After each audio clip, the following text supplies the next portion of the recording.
Price Lord. ஆண்டவரும் இரட்சகருமா இருக்கிற இயேசு கிறிஸ்துவின் இனிய நாமத்தினால உங்கள் யாவருக்கும் என்னுடைய அன்பான வாழ்த்துக்களையும் ஸ்தோத்திரத்தையும் தெரிவித்துக் கொள்கிறேன். இந்த நாளிலும் கூட உங்களை சந்திக்கிறதுல மிகுந்த மகிழ்ச்சி அடைகிறேன்.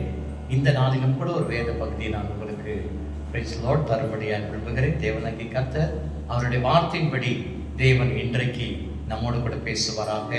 Price Lord. இன்றைக்கு நான் உங்களுக்கு பேச போகிற தேவனுடைய வார்த்தை, உபவாசம் பொல்லாத வழியை விட்டு திரும்ப செய்யும். உபவாசம் பொல்லாத வழியை விட்டு திரும்ப செய்யும். யோனா எழுதின சரித்திர புத்தகம் 1ஆம் அதிகாரம் 2ஆம் வசனத்தை வாசிக்க கேட்கலாம். நீ எழுந்து மகா நகரமாகிய நினிவேக்கு போய் அதற்கு விரோதமாய் பிரசங்கி, அவர்களுடைய அக்கிரமம் என் சமூகத்தில் வந்து எட்டினது என்றார். இந்த வார்த்தையை ஆண்டவர் யாருக்கு தரார் அப்படின்னா யோனாவுக்கு தருகிறார்.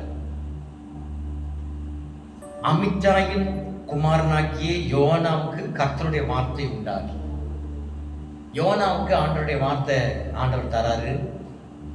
யோனாவே, நீ எழுந்து மகா நகரமாகிய நினிவே பட்டணத்துக்கு போய் அங்குள்ள மக்களுக்கு என்னுடைய வார்த்தை பிரசங்கி. ஏன் அப்படின்னா, அந்த நினிவே பட்டணத்தில் இருக்கிற மக்கள் யாவரும் அவர்களுடைய அக்கிரமங்கள், அவர்களுடைய பாவங்கள் மிகுதியாக இருக்கிறதுனால என்னை தேடாது இருக்கிறார்கள், என்னை ஆராதிக்காமல் இருக்கிறார்கள், என்னை நோக்காமல் இருக்கிறார்கள். ஆகையால் நீ அந்த பட்டணத்துக்கு போயிட்டு என்னுடைய வார்த்தையை பிரசங்கி என்று சொல்லுகிறார். 2ஆவது வசனத்தில் வாசிக்கும் போது, அவர்களுடைய அக்கிரமம் என் சமூகத்தில் வந்து எட்டி இருக்கிறது என்று. அதனால ஆண்டவர் சொன்னாரு, நினிவேக்கு போயிட்டு என் வார்த்தையை பிரசங்கி அப்படின்னு சொன்னார். ஆனால் இந்த யோனா தேவனுடைய வார்த்தையை கேட்காதவனா, கீழ்ப்படியாதவனா, இந்த நினிவே பட்டணத்துக்கு போகாம தர்ஷீஷு பட்டணத்துக்கு அவன் கப்பல் ஏறி போனான். அதனால பல இழப்புகள், அதனால வேதனைகள், அதனால சஞ்சலங்கள் அவன் சந்திக்க வேண்டியதாக இருக்கிறது. ஆண்டவர் சொன்னாரு, நினிவே பட்டணத்தில் இருக்கிற ஜனங்களுடைய அக்கிரமம் என்னுடைய சமூகத்தில் வந்து எட்டி இருக்கிறது. நீங்க ஒண்ணு நல்லா தெரிஞ்சுக்கணும், மனுஷன் இந்த பூமியில செய்கிற ஒவ்வொரு பாவங்களும் அக்கிரமங்களும் தேவனுடைய சமூகத்தில் போய் எட்டுது என்பதை யாரும் மறந்துடக்கூடாது. என் பணம், என் இஷ்டம், நான் எது வேணாலும் செய்வேன், எது வேணாலும் பண்ணுவேன் அப்படின்ற அந்த வார்த்தையை சொல்றதை விட்டுட்டு, நான் செய்கிற ஒவ்வொரு பாவங்களும், நான் செய்கிற ஒவ்வொரு காரியங்களும் அது தேவ சமூகத்தில் வந்து எட்டுது அப்படின்ற அந்த நினைவு உங்களுக்கு இருந்துச்சுன்னா நீங்கள் பாவம் செய்ய மாட்டீங்க, அக்கிரமம் செய்ய மாட்டீங்க. பிள்ளைகளை ஆண்டவர் சொல்றாரு, அவர்களுடைய அக்கிரமம் என் சமூகத்தில் வந்து எட்டி இருக்கிறது. இந்த பூமியில் இருக்கிற மனிதர்கள் கத்தவங்க சொன்னாலும் கேட்கறது இல்லை, ஊழியக்காரர் சொன்னாலும் கேட்கறது இல்லை, நல்ல மனிதர்கள் சொல்லுகிற நல்ல வார்த்தைகளை கேட்கறது இல்லை.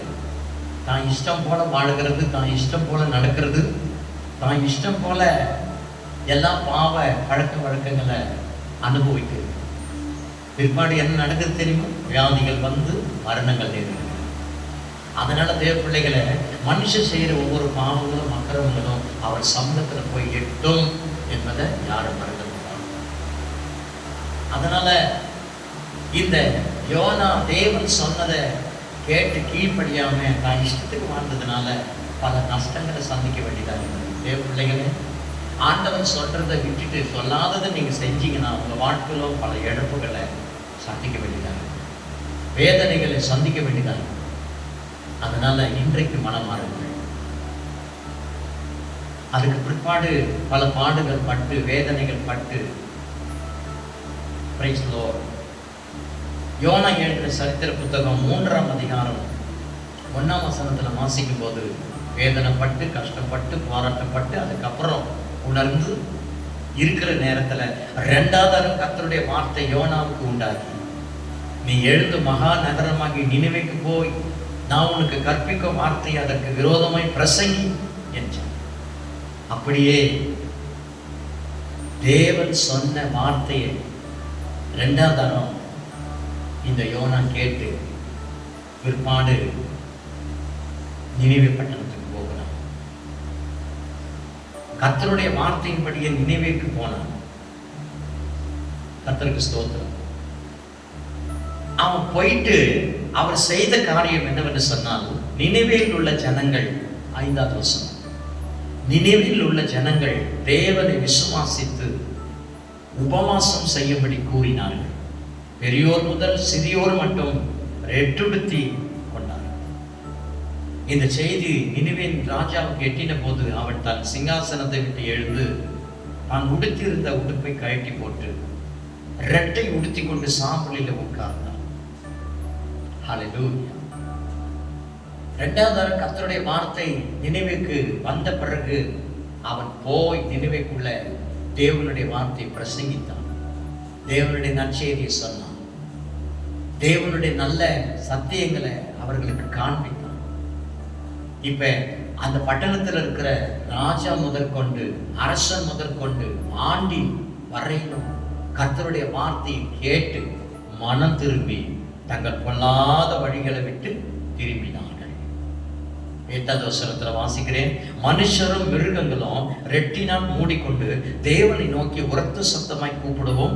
அவர் தம் தம் பொல்லாத வழியையும் தம் தம் கைகளில் உள்ள கொடுமையும் விட்டு திரும்ப கடவர்கள் என்று சொன்ன அந்த வார்த்தையை படி அந்த நினிவேல இருந்த ஜனங்கள், பாவம் செய்து கொண்டிருந்த ஜனங்கள் தங்களுடைய பொல்லாத வழிகளை விட்டு மனம் திரும்பி தேவனுக்கு இடம் கொடுத்தாங்க. அவர்கள் மனம் மாறினார்கள். பாவத்திலிருந்து ஒரு விடுதலை கிடைத்தது.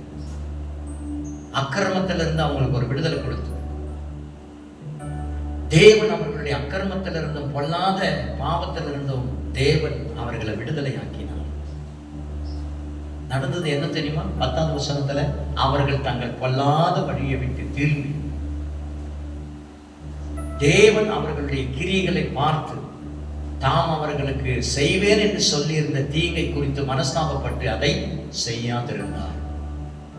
அவங்க மனம் திரும்பின உடனே ஆண்டவர் செய்வேன் அப்படின்னு சொன்ன அந்த வார்த்தையை ஆண்டவர் செய்யாதிருந்தார்.